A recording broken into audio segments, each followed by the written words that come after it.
अब खबर शामिल करेंगे कारोबारी दुनिया से, जहां पाकिस्तान स्टॉक एक्सचेंज में आज कारोबार का रिकॉर्ड साज दिन रहा। 100 इंडेक्स 91,872 पॉइंट्स की बुलंद तरीन सतह पर पहुंच गया। इख्तिताम पर 577 पॉइंट्स की कमी हुई। सोना मुल्क की तारीख की नई बुलंद तरीन सतह पर पहुंच गया। 2,87,900 रुपए फी तोला हो गया। डॉलर की कीमत में 5 पैसे का इजाफा देखा गया।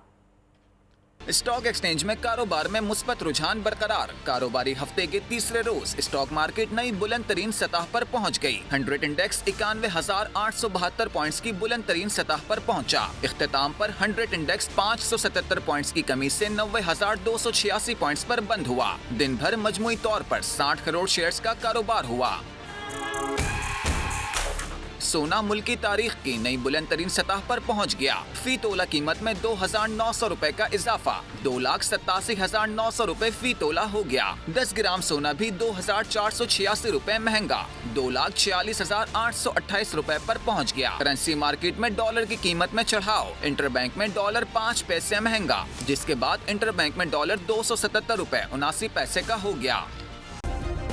सब्सक्राइब करें और बेल दबाएं ताकि कोई खबर रह न जाए।